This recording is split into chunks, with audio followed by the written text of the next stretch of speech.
todas e todos, espero que estejam bem. Hoje nós pensamos em tratar de uma série que foi produzida e lançada esse ano, 2025, na Netflix, a série Adolescência. Grande parte de vocês devem ter visto ou ouvido falar sobre ela, né? Ela teve muita repercussão e é importante que ela tenha tido essa repercussão em função dos temas que ela traz para a sociedade. É impressionante, uma repercussão que foi mundial e, portanto, de fato, a gente está falando de problemas que ela traz, questões que ela traz, que dizem respeito à vida particular de cada um de nós, à vida familiar, mas que são compartilhados por grande parte das famílias hoje no mundo, porque envolve a relação também das famílias com redes sociais, a questão toda dos filhos adolescentes e temas que estão sendo muito presentes na vida desses filhos e dos pais também. Então, eu vou usar a série aqui como uma espécie de mote para a gente ter oportunidade de tratar desses temas que eu acho que são tão relevantes para as famílias hoje, né? E famílias, me parece, de todas as classes sociais, né? Porque o uso da internet, o uso das redes, né? Ela circula, ela faz parte hoje da vida de grande parte da população, né? Em diferentes classes sociais, em diferentes culturas, em diferentes contextos ideológicos, não é? Então, eu acho que num primeiro momento, acho que é legal fazer uma pequena descrição da série, né?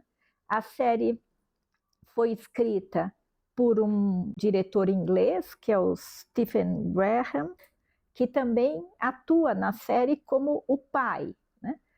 Ou seja, a história, né, se dá a partir de uma família de classe média na Inglaterra.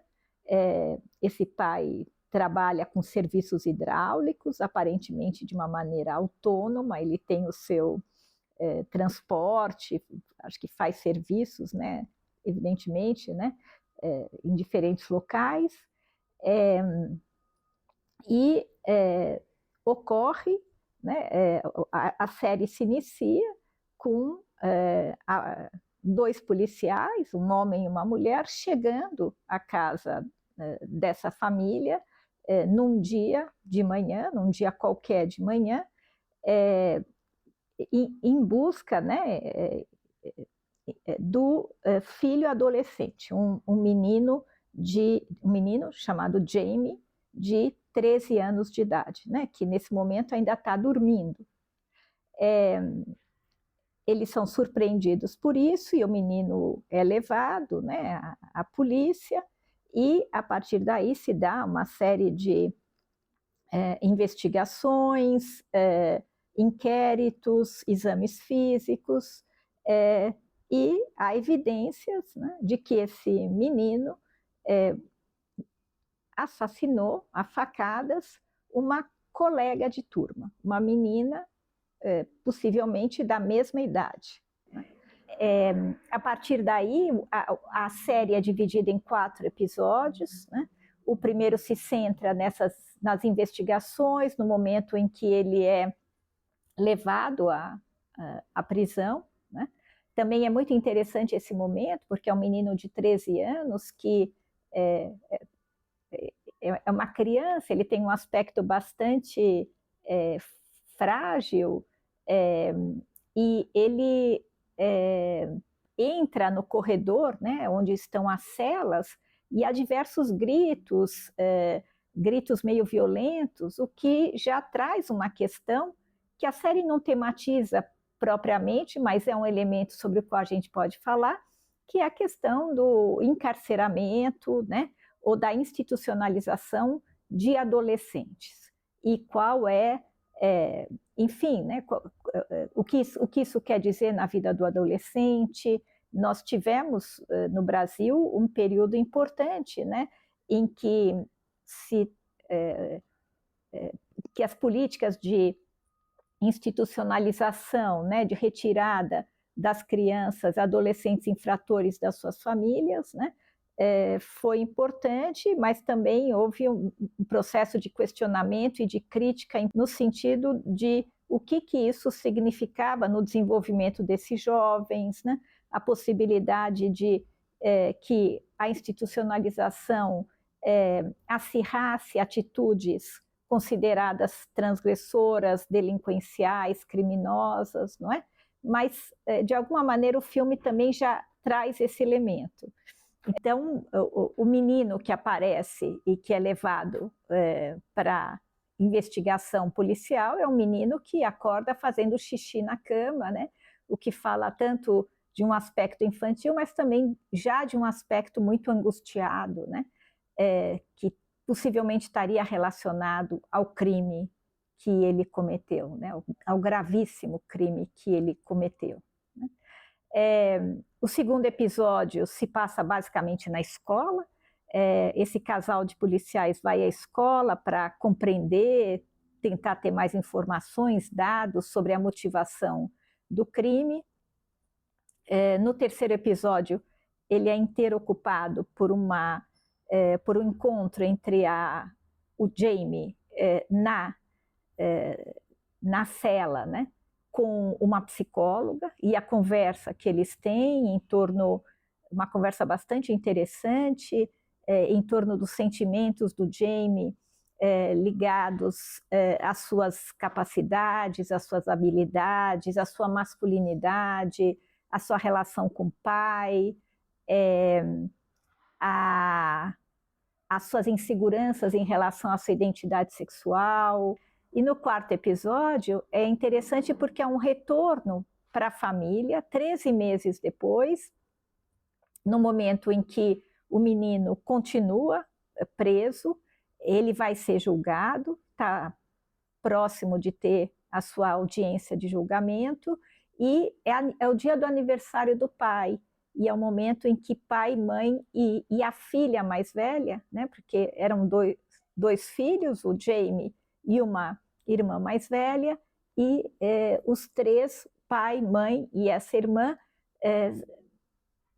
saem para fazer algum programa para comemorar o aniversário do pai. Eles estão juntos, né? Então, eu queria fazer alguns comentários a respeito da família, né, tal como ela aparece na série. Né?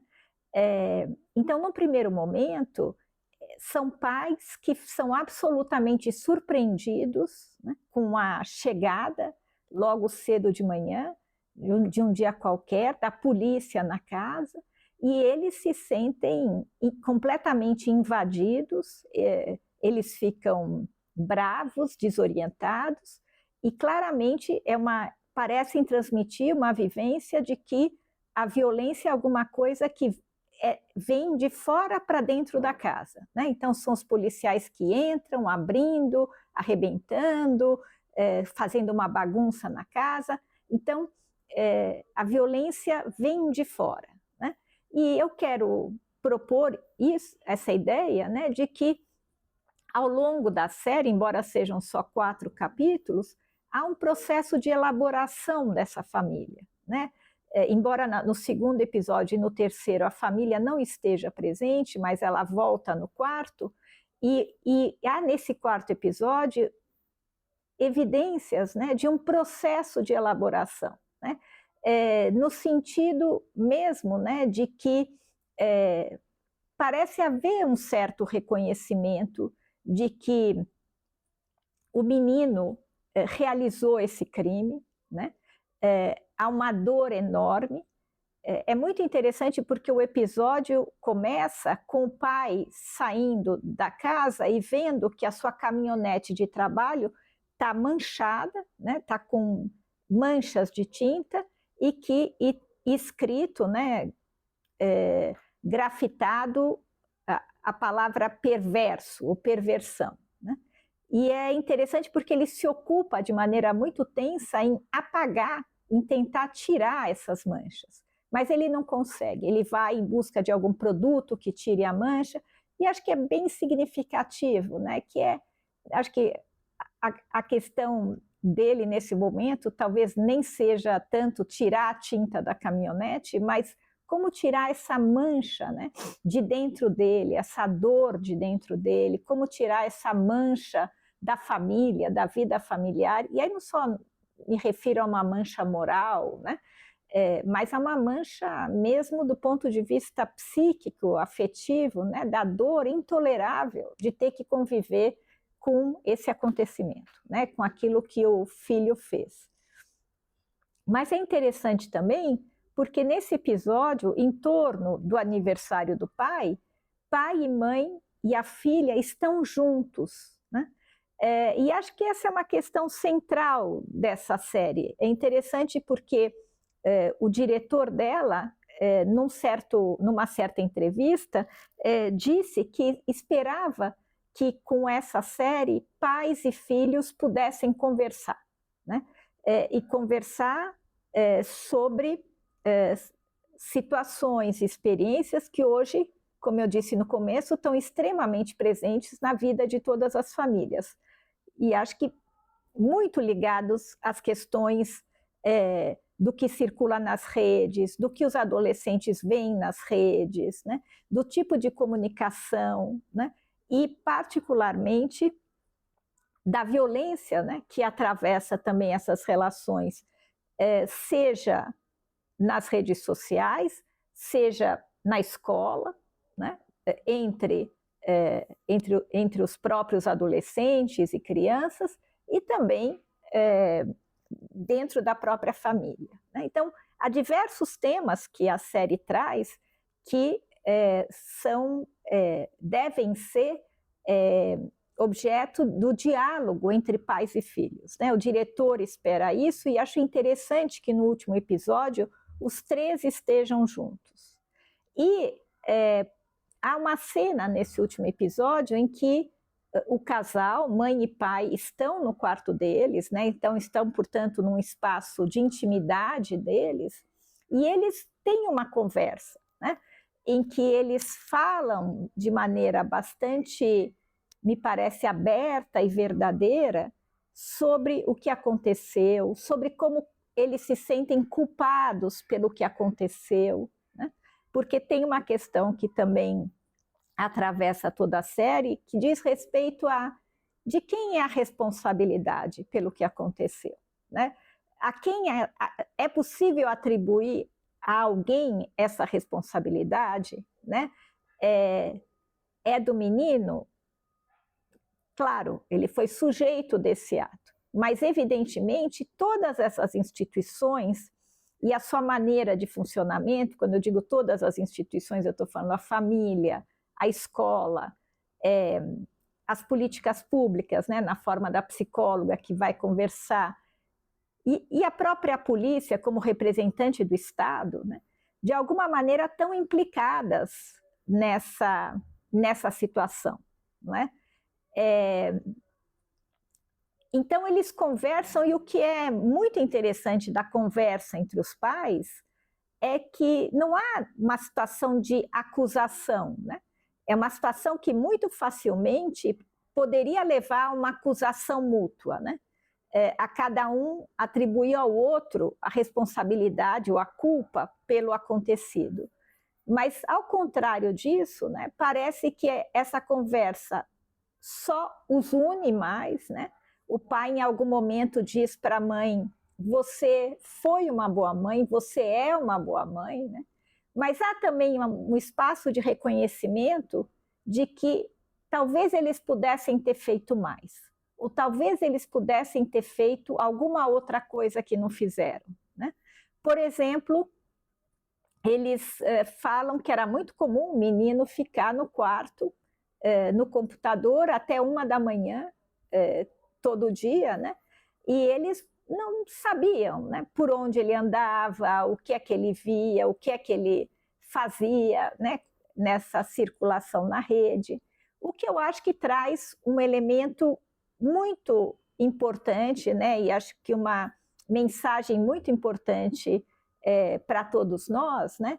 E aí eu falo a partir de uma fala que eu ouvi de um professor e crítico de cinema, o Sérgio Riso, né? Num evento no qual nós dois participamos, o Festival Com Kids, na última sexta-feira, dia 15 de agosto, no Sesc Vila Mariana, em São Paulo, em que ele falava da necessidade de, hoje, cada um de nós ser curador, né, da sua própria...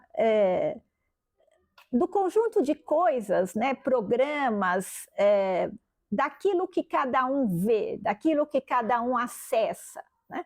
Então, e dos pais, né, se responsabilizarem também por do que ele chamou de uma curadoria, né, daquilo que os filhos acessam, assistem e etc. Né? Acho que na palavra curadoria está, né, curadoria tem a ver com não só curar, mas cuidar, né? Cuidar daquilo que vai ser visto, daquilo, como um curador de uma exposição, né? E qual é o sentido daquilo que está sendo visto, daquilo que está sendo acessado e etc. Né? Então, eu acho que fica também essa mensagem, que alguma coisa podia ter sido feita nessa linha, né? Nessa linha de uma atenção maior, de uma proximidade maior com o que o filho estava acompanhando. Mas é muito interessante porque a partir dessa conversa entre os pais, eu acho que, então, na cena seguinte, o pai entra no quarto do filho, né? O filho não está lá, e o pai entra no quarto do filho e pede perdão para o filho, né? Perdão pela sua ausência, perdão pela sua distância. O pai, em algum momento, também comenta, nessa conversa com a mãe, que o filho não jogava bem futebol e que ele lembra de uma cena em que outros pais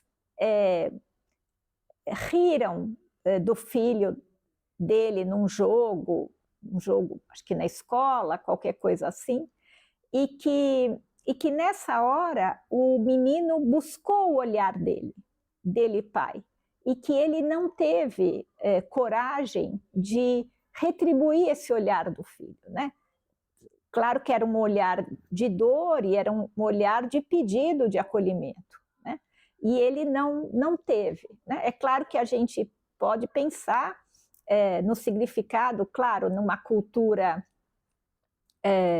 sexista, né, machista, o lugar que futebol tem, jogar bem futebol ou não jogar bem futebol, né, tem, e o quanto que o não jogar bem, né, pode significar uma ferida, né, identitária para o menino, e possivelmente também para o pai, e que parece que muito difícil de lidar. Né? É claro que talvez aí a gente possa também pensar algumas coisas significativas, né? Porque o que quer dizer uma cultura em que a masculinidade está tão atrelada a, por exemplo, jogar bem ou não jogar bem futebol, né? E o quanto talvez pudesse fazer parte de uma proximidade maior e de um diálogo entre pais e filhos, né? Poder abrir espaço para descobrir, pensar o que cada um gosta de fazer, né? Qual é o talento de cada um, qual é o dom de cada um, né?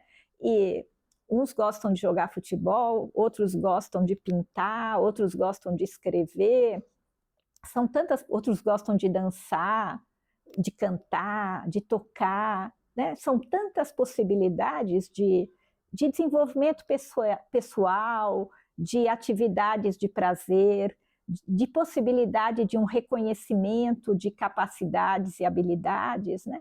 e do quanto é importante também, né, que os adultos ajudem também as crianças e os adolescentes a poderem descobrir e realizar os seus potenciais, né, na diversidade que são esses potenciais na vida humana, né? Por isso que o mundo é o que é, a diversidade que é, né? Sem restringir isso a atividades tão, enfim, né, únicas como, enfim, o jogo de futebol, que parece virar uma espécie de ícone, né, da masculinidade, né? Bom, mas de qualquer maneira, também o tema que eu acho que eu queria ressaltar é esse do quanto que o filme traz isso, né? Do adolescente pedindo a proximidade do pai, assim como também no episódio em que ele está conversando com a psicóloga e eles conversam sobre temas ligados às redes, temas ligados à concepção de masculinidade do menino também. Ele vai trazendo, né, o menino, o quanto ele se acha feio, o quanto ele se acha não querido, né? Vai surgindo que essa menina, né, que ele infelizmente mata, tinha feito bullying nas redes, chamando ele de incel, né? Um celibatário involuntário, né? Então, alguém que não teria, né, possibilidade ou recursos, né, para vir a ter uma namorada, enfim, né? E no final desse encontro com a psicóloga, ele desesperadamente pergunta para ela se ela gosta dele. É claro que ela é uma profissional e coloca em questão o tipo de atividade que ela faz e que tipo de relação ela tem com o menino, mas o que importa para mim aqui é esse pedido dele, né, que é saber se ele é amado, né, saber se ele é gostado, né, se sentir gostado, se sentir amado, né, assim como ele também pediu esse olhar do pai. E é interessante também, porque o próprio policial que está fazendo essas investigações, ele tem um filho na mesma escola em que o Jamie estuda. E ele começa, desde o início da série, ele também tem que se haver com a distância dele em relação ao filho, né? Então, ele está num telefonema com uma mulher em que eles estão conversando sobre o fato de que o filho não está querendo ir para a escola, né? E ele também não sabe o que fazer. E é interessante porque no episódio seguinte, no segundo episódio, o filho do policial aparece, é um menino que é alvo de bullying na escola também, em função do racismo, né? É uma família negra, e o menino faz algum comentário, né, irônico para o pai, no sentido de que o pai ou vai trabalhar ou vai malhar na academia, né? Mas deixando claro que nunca tem tempo para ele. E é interessante como, ao final desse episódio, o pai convida o filho para irem almoçar numa lanchonete, né, depois da escola. Então, claramente também são adultos, né? Estou falando do pai, da mãe, do Jamie, do policial, que estão abertos, né, para um processo de elaboração, né? Para se perceberem como pais, para perceberem a sua ausência, para perceberem a sua distância em relação aos filhos, e do quanto que isso precisa ser urgentemente revisto na nossa sociedade, né?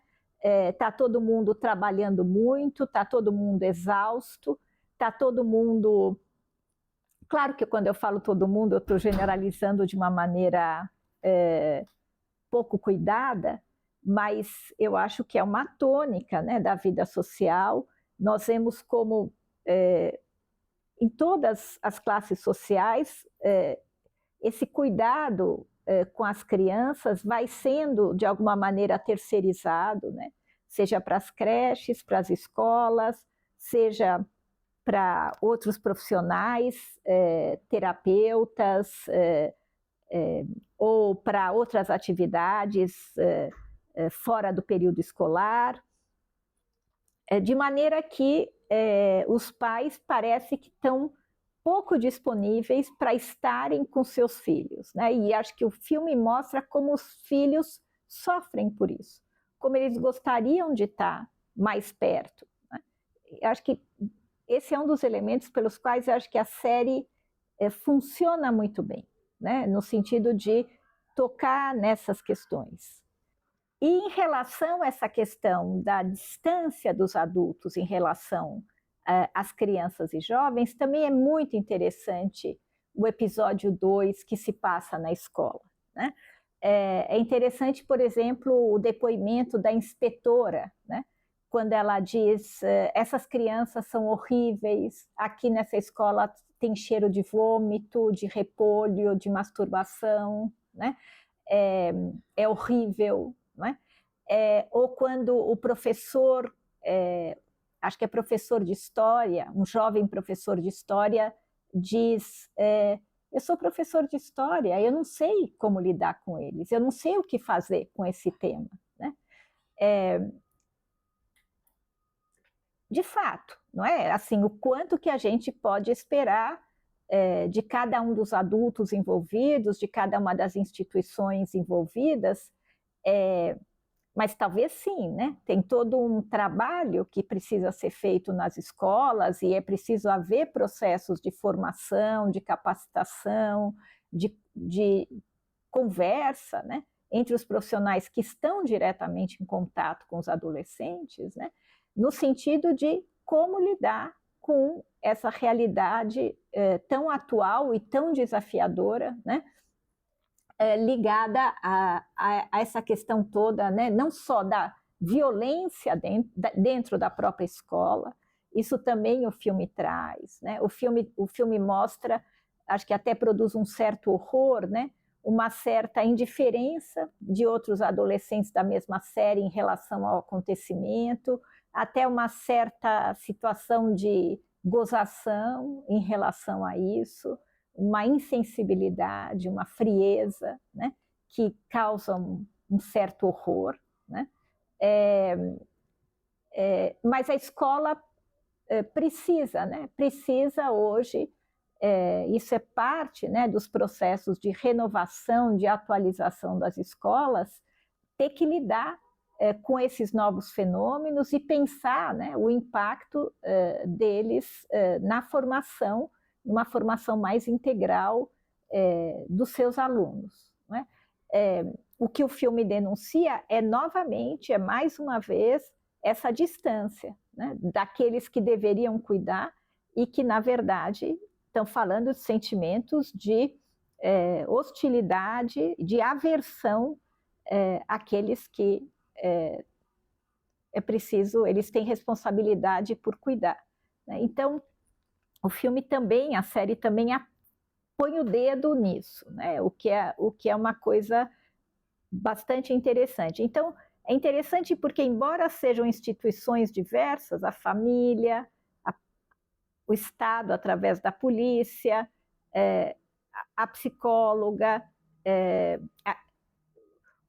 há esse elemento comum, né, que atravessa, né, um pouco quase uma sensação desses adolescentes serem deixados um pouco à deriva, né, à própria sorte, sem uma orientação, sem uma curadoria, né? E aí, de fato, não é, parece que o que eles conseguem fazer, o que esse menino faz é reagir, né, violentamente, através de uma atuação, ao bullying que sofre, as falas dela na internet, fazendo circular na internet uma situação de humilhação em relação ao Jamie. Eu acho interessante pensar que eu sou professora de psicologia social, coordeno um laboratório de estudos da família, então poderia estar aqui como uma espécie de especialista no assunto, né?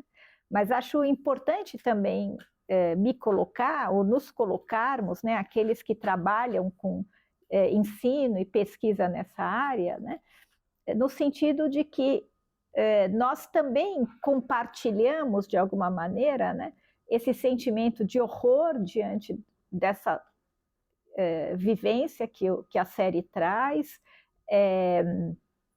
também o sentimento de impotência diante desses acontecimentos, não é?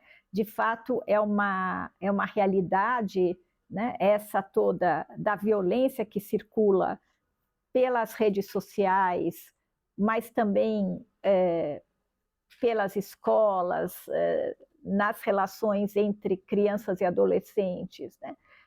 Então, acho que também tem um sentimento de impotência dos adultos, como o professor que diz, eu não sei o que fazer, né?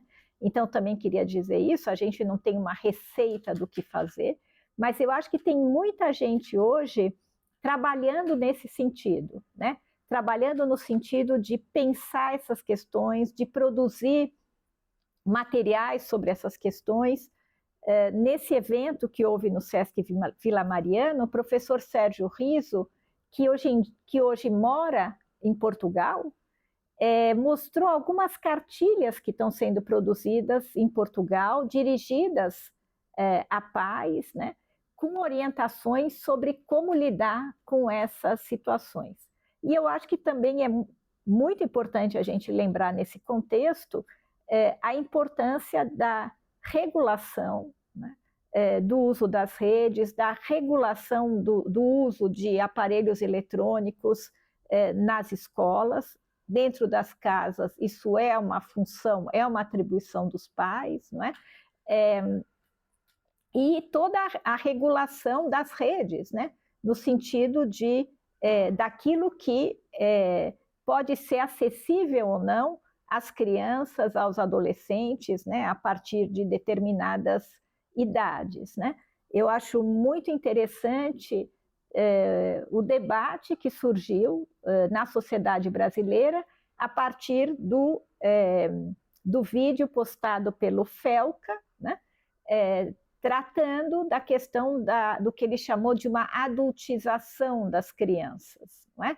E denunciando vídeos no YouTube que usam crianças em situações de pornografia, né, ou de pedofilia.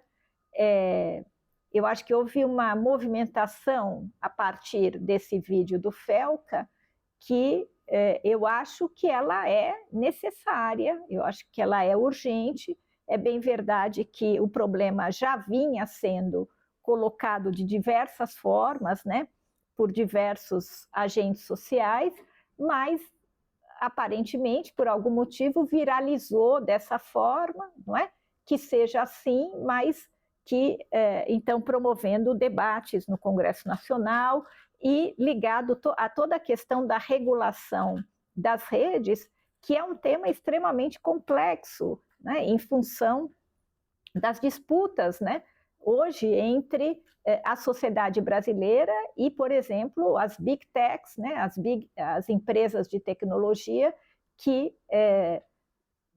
tentam, de alguma maneira, minar, né, os processos de regulação desse uso, né? Então, acho que todas essas são questões que a série traz. Então, nesse sentido, eu acho que também a série foi muito bem-vinda, pelo seu amplo alcance, pelas discussões que ela tem gerado, né? E que a gente espera que promova, de fato, a possibilidade de um maior diálogo entre as gerações. Muitas famílias têm assistido junto à série, e isso é interessante no sentido da promoção desse diálogo sobre cada um dos elementos que a série mobiliza, né?